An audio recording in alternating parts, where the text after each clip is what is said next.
Scheme 2018 উক্ত প্ৰভিজনসমূহ অসম ৰাজ্যিক সুৰক্ষা নীতি 2021 সন্নিৱিষ্ট কৰি খচৰা অধিসূচনা গেজেট নটিফিকেশন ইতিমধ্যে জাৰি কৰা হৈছে। অধ্যক্ষ ডাঙৰীয়া, অধিসূচনাখন চূড়ান্ত হ'লে গৃহকৰ্মীসকলক উক্ত সামাজিক সুৰক্ষা আঁচনিৰ সম্পৰ্কে অধিক ব্যৱস্থা লোৱা হ'ব আৰু এই শ্ৰমিকসকলক বিভিন্ন সুবিধাসমূহ আমি প্ৰদান কৰিবৰ কাৰণে সক্ষম হ'ম, যিহেতু এই নটিফিকেশন ইতিমধ্যে জাৰি কৰা হৈছে আৰু খুব কম সময়ৰ ভিতৰত আমি আশা কৰিছোঁ যে এই চূড়ান্ত ৰূপ দিয়া হ'ব আৰু এই চূড়ান্ত ৰূপ পোৱাৰ লগে লগে শ্ৰমিকসকলে বিভিন্ন সা সুবিধা পাবৰ কাৰণে সক্ষম হ'ব। ভাৰত চৰকাৰে প্ৰৱৰ্তন কৰা সামাজিক সুৰক্ষা কোড 2020 অধীনত ধাৰা 6 ক্লজ 15 মৰ্মে গৃহকৰ্মী সহিতে সকলো অসংগঠিত খণ্ডৰ শ্ৰমিকৰ বাবে ৰাজ্য বা কেন্দ্ৰীয় চৰকাৰে বিভিন্ন সামাজিক সুৰক্ষা আঁচনি প্ৰণয়ন কৰিব পৰাকৈ আইন প্ৰণয়ন কৰিছে। এই বিধিসমূহ কাৰ্যকৰী হোৱাৰ লগে লগে আমাৰ প্ৰশ্নকৰ্তাই কোৱাৰ দৰে তেখেতসকলক বিভিন্ন সুবিধাসমূহ প্ৰদান কৰিব পৰা যাব।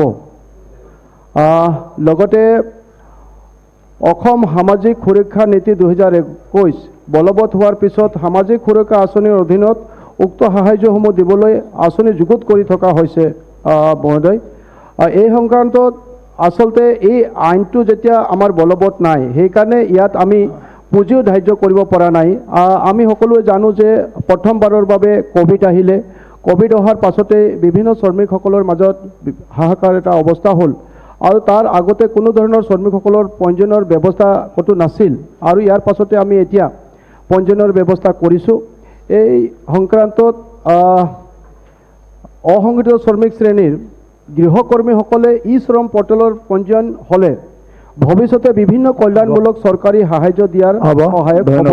ইতিমধ্যে জানে যে ই শ্ৰম কাৰ্ডৰ জৰিয়তে পঞ্জীয়ন হৈছে আৰু ইতিমধ্যে আমি প্ৰায় 75 লাখ ই শ্ৰম কাৰ্ড আমি ইতিমধ্যে প্ৰদান কৰিছোঁ আৰু নিশ্চিতভাৱে এয়া বাস্তৱিত হ'লে আমি বহুতো সুবিধা দিবৰ কাৰণে সক্ষম হ'ম। সেকেন্ড সাপ্লিমেন্টাৰি। মাননীয় অধ্যক্ষ মহোদয়, আমি কৰা প্ৰশ্নৰ উত্তৰ আপোনাৰ সন্মুখতে পোৱা নাই। আমি কৈছোঁ যে গৃহকৰ্মীসকলক পেঞ্চন দিবনে নাই। আজি নিৰ্মাণ শ্ৰমিকসকলক পেঞ্চন দিয়া হৈছে, তেওঁলোকে এটা অংশ প্ৰতিমাহে জমা কৰে। আপুনি আজিৰ সদনত মহোদয় জনাওক যে গৃহকৰ্মীসকলক পেঞ্চন দিম 60 বছৰ। মহোদয় একেটা সময়তে মন্ত্ৰী মহোদয়ে জনাব লাগে যে গৃহকৰ্মীসকলক ন্যূনতম ঘণ্টাত কেইটকাকৈ তেওঁলোকৰ মজুৰি ফিক্স কৰা হৈছে আৰু গৃহকৰ্মীসকলক শ্ৰম আইনৰ অধীনত তেওঁলোকক সপ্তাহত কোনো ছুটি দিয়া হয় নেকি? বেছি সুধিলে কনফিউজন হৈ যাব মন্ত্ৰী ডাঙৰীয়া। ইমানটা কুৱেশ্যন সাপ্লিমেন্টাৰি নকৰিব। কথাটো নকলে শ্ৰম মন্ত্ৰী ডাঙৰীয়া বিচাৰো তেওঁৰ পৰা।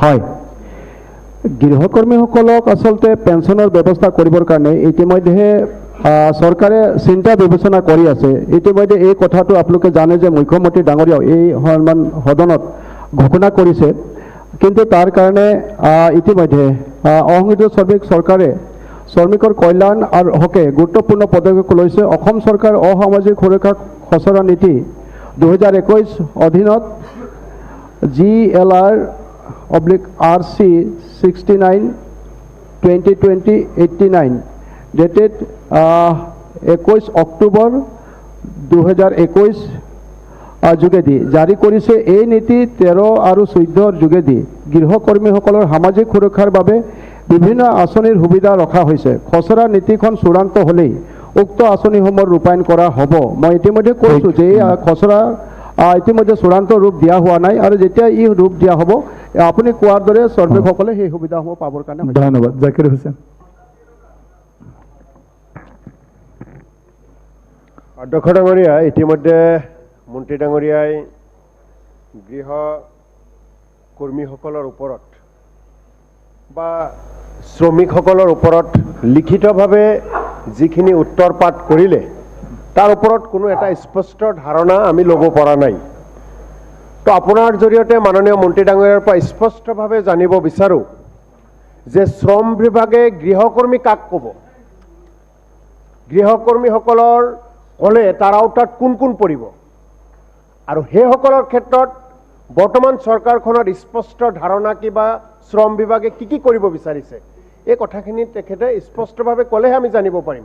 আৰু দ্বিতীয় কথা হ'ল, একেবাৰে যেহেতু গুৰুত্বপূৰ্ণ বিষয়, এই বিভাগত আজিৰ তাৰিখত অসমৰ বিভিন্ন বিভাগত টকা কটো নাথাকে, কিন্তু এটাই বিভাগ শ্ৰম বিভাগত 1,000ৰ ওপৰৰ 1,000 কোটি টকাৰ ওপৰতো শ্ৰম বিভাগত জমা আছে, কিন্তু খৰচ কৰিব পৰা নাই। ইয়াৰ আগতেও পবিত্ৰ বিধানসভাত বিভিন্ন সময়ত এই কথাবোৰ আলোচনা হৈছে। তাৰ পিছতো শ্ৰম বিভাগে বা শ্ৰম বিভাগৰ মাননীয় মন্ত্ৰী ডাঙৰীয়াই শ্ৰম বিভাগৰ বিষয়াসকলে যি ধৰণে তৎপৰতা লৈ অসমৰ শ্ৰমিকসকলৰ কাষত থিয় হ'ব লাগে অধ্যক্ষ ডাঙৰীয়া আজিৰ তাৰিখত থিয় হ'ব পৰা নাই। গতিকে এই কথাবিলাক ঠিক আছে। এই বিভাগে কেতিয়া হোৱাৰ পৰা উঠি মন্ত্ৰী মহোদয়। সাধাৰণ শ্ৰমিকসকলৰ কাষত থিয় হ'ব আপোনাৰ জৰিয়তে জানিব বিচাৰিছোঁ। মন্ত্ৰী মহোদয়।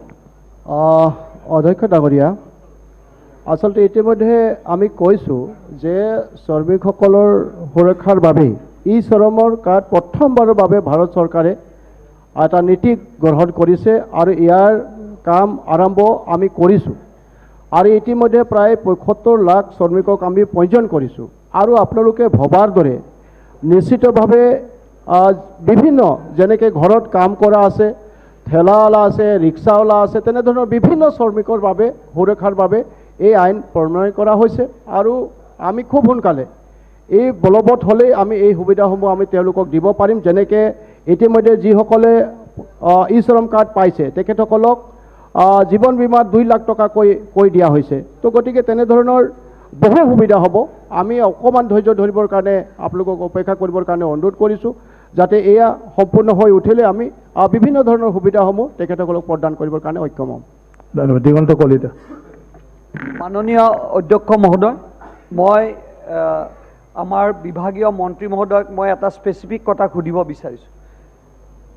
ইণ্ডাষ্ট্ৰীবিলাকত মই যিটো অনুভৱ পাইছোঁ, মোৰ সমষ্টিয়ে হওক বা কাৰোবাৰ সমষ্টিতে হওক, ইণ্ডাষ্ট্ৰীবিলাকত দেখিছোঁ প্ৰভিডেণ্ট ফাণ্ড আৰু ESSI এই ৰেজিষ্ট্ৰেশ্যন দুটাত তেওঁলোকে কি কৰে, যদি 200 লেবাৰ আছে তেওঁলোকে PFৰ কাৰণে 50জন মানুহৰ খালী ৰেজিষ্ট্ৰেশ্যনটো কৰি তেওঁলোকে নিয়মটো কৰি থয়।